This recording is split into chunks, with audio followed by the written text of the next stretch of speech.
Rocky Man Mike here. Houston, Texas as always. Leaving work as always. Late as shit as always.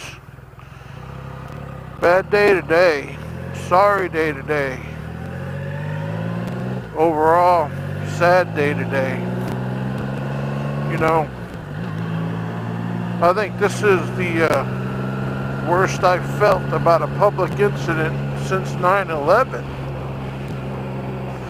If you're wondering what it is that's on my mind, well, I'll tell you. It's those Dallas sniper shootings on those cops. Tragic. Tragic, tragic, tragic. What a waste. What an ass that sniper was. Let me tell you something. You know, I try to avoid conflict at all, but I'd love to have 5 minutes with that sorry piece of shit army dog. Let me tell you what. Anyway, I would like to talk about the Dallas sniper shootings. You know, the guy that shot those cops while they were having that Black Lives Matter march.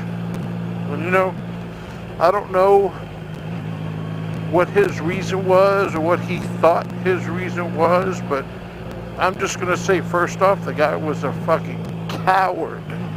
Coward with a capital C. You know what? I used to be a hunter. I used to hunt a lot of animals. Then I realized I quit doing it because number one, there ain't much left, and number two, there's really no sport in it. And you know what? If you have a problem or some sort of conflict that you're dealing with, you know, maybe you feel like, you know, black people are being killed or whatever it is that you're believing in that's got you so hyped up you want to kill people. You know what? I don't know what it is, but nowadays men can't be men anymore, you know?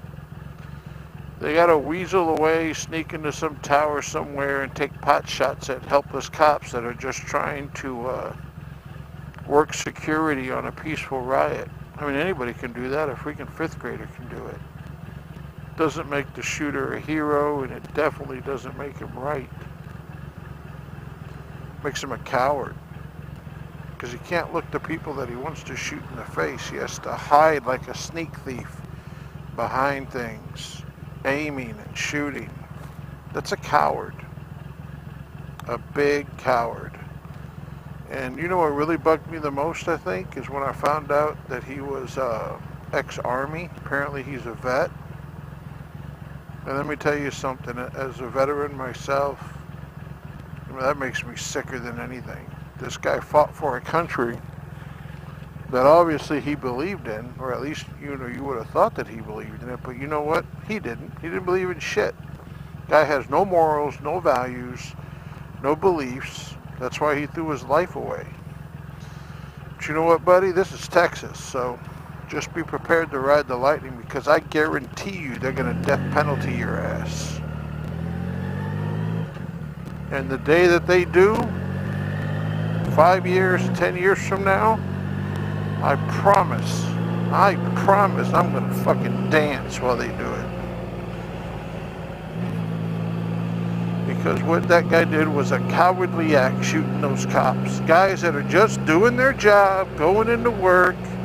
Now they're ripped away from their families because of a cowardly act. And you know what, this Black Lives Matters thing, I'm going to be honest with you, never heard of it. Could give two shits about the thing. Never heard of it. Until about a week ago, it came up on random on YouTube. And you know what? With what I know of it, and what I mean, I know it all started because, you know, they felt some shooting was unjustified, some girl started it or whatever. It's just another racist hate group. Ain't worth a shit for nothing more. Gives black people an opportunity to be racist against white people, using black privilege to do so. You know, they hide behind fancy slogans and they come up with these fancy names and they get these corrupt individuals up there like Jesse Jackson and Al Sharpton to hide behind, and that's all it is, just another excuse for somebody to be racist. You know, when the KKK used to do it, everybody bitched about the KKK, but Black Lives Matters are doing it. It's just another racist hate group. You know, and I'm so tired. Black people can't be racist. Yes, they can. Black people can most definitely be racist. Look up the definition of racism in the dictionary, and I'm going to post it right here on the video. Anybody can show racism. Anybody can be racist. Doesn't matter what your race or color is. And you know, America is a country of immigrants. You know, the only real people that got a real bitch in this place are the American Indians. But America itself is a country of immigrants taken over by Europeans and colonized. But we're still a country of immigrants. And you know, the American Indians even have it wrong because they hate, you know, the white man so much. The red man hates the white man. But let me tell you something. It wasn't the white man that came over and did the mass killings of the American Indians. See, a lot of people don't realize this, but it was the Spaniards. The Spaniards were the first to colonize America. They brought war, they brought disease, killed off about 95% of the initial American Indian population, and that was well before the British and the French started landing. You know, we actually came afterwards and we just took it away from them. But the only real people that got beef are the American Indians. I'm not even going to get started on that.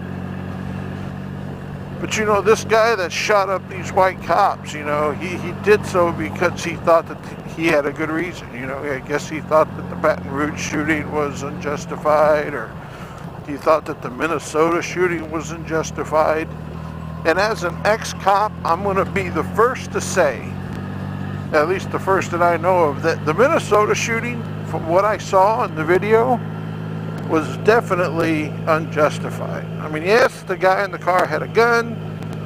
Yes, it was a dangerous situation. The cop was right there. Yeah, poor training.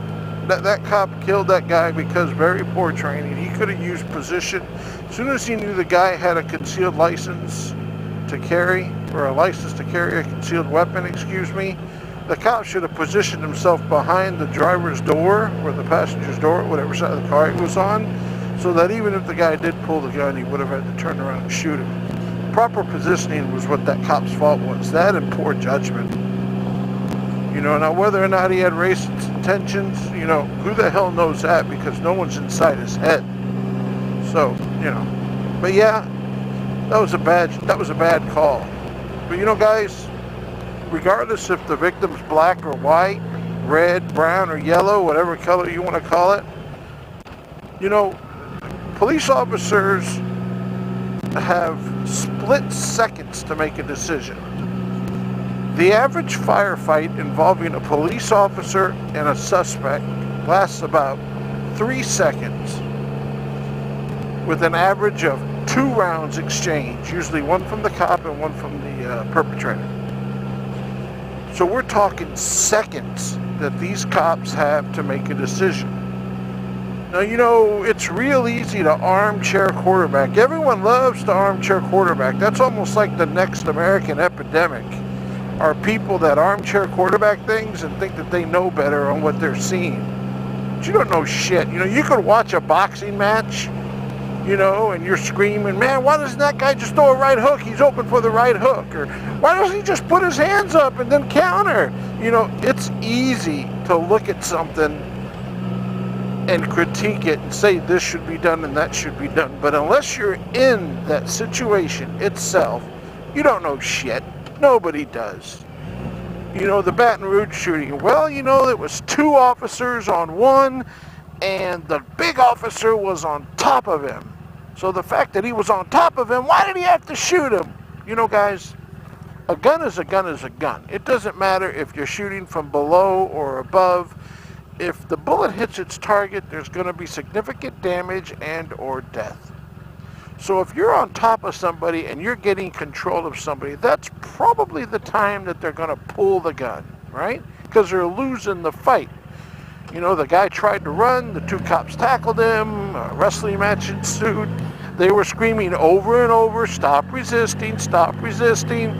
But just like all these other questionable situations that come up, black or white, you got a suspect that is refusing to comply with the officer's instructions.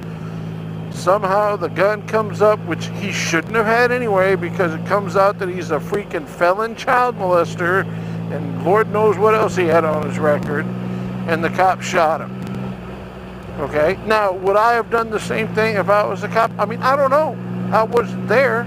I could tell you a story of about a time when I was serving a warrant on a 15-year-old kid who was in the house with his mom and his little brother, who pulled this big-ass butcher knife and was threatening to kill everybody and himself whenever I walked in with my partner to pick him up. That was the closest I ever became. That's the closest I ever came as a cop to shooting somebody. And you know what? I was going to shoot him. I wanted to shoot him to protect everybody. But I had second thoughts, and then I decided to risk myself to save the kid. And I did that by putting my gun away, tackling his ass, and taking the knife away from him. But he was very close to death, and it would have been a justifiable shooting. I knew I was in the right. Everybody else would have known I was in the right. Would the family have been happy about me shooting this kid? No. The kid turned out that he was high on spray paint when I went to go pick him up. But that's not the point now, is it? The point is at the time I'm a police officer making about $7.50 an hour, and I'm serving the warrant on a kid. And when I tell the kid, put the knife down and come with me, that's not the time to fight an officer. Pay your ass attention, do what the cop says, and you know what? You're always going to walk away okay. And that's what it boils down to today. That's all it boils down to today. It's all about compliance. And that's the problem with kids today. You know, we got all this fuck the cops rhetoric and kill cops songs and bullshit, and people being telephone tough guys and YouTube tough guys because they hate the police and they're going to kill the police. And I'm talking about blacks and whites. Everybody's against the cops until they need them. Then when they need them, it's like, oh shit, no man, you better call the police, better get them over here. Oh my God, we're in trouble. And then the cops are your best friends. But until you call the cops, oh, everybody hates the cops. The cops are all crooked. The cops are too rough. The cops are assholes. You know, Jesus Christ, the list just goes on. Let me tell you something, cops have a job to do. They're not there to be nice. They're not there to be your friend. They're not there to hold your hand. Okay? They're probably there because a problem started and somebody called them. They're not just showing up because they want to see your pretty face and talk to your pretty girlfriend. They're there because there's a problem. And they go into every situation understanding that there's a potential for them to be hurt or killed. So they're always on guard. They're always looking for something to happen because they need to be prepared because their life depends on it. And if you're giving them shit, you know, if you get pulled over and you don't want to roll down your window, you don't want to step out the car, start claiming your civil fucking rights, you know what? You're going to put the cop on guard, and if you make a mistake, you're going to get fucked. And that's just all there is to it. Comply. But back to the shootings, man. Really. What a cowardly fucking act. It makes me sick. And the people that get on TV and start coming up with excuses on why this happened, they make me sick. The whole lot of them make me sick. Those Dallas police officers had nothing to do with what's going on in Minnesota or Baton Rouge for that matter. But let me tell you something. I'm not so sure that the Baton Rouge shooting wasn't justified. Minnesota, I agree. Baton Rouge, really? Stop fighting the cops and shit won't happen, man. It goes for everybody. When I was a cop, it didn't matter what race they were. If they fought me, I was going to escalate my violence to stay one step above theirs because I'm not getting hurt for $7.50 an hour because some asshole's too drunk to behave. So yes, if it comes down to me or the person that I'm there for, that person's going to go down and I'm going to go home. And that's what's going on. And for everybody else out there that likes to critique what cops do, you're just another armchair quarterback that don't know shit. But yep, Dallas sniper shooting, man. What a fucking mess. What a fucking disaster that was. It angers me. It angers me that people out there think so little of our police officers that they would want to shoot them dead in cold blood like that. Innocent cops that did nothing more than go to work that day. Damn, I'm serious.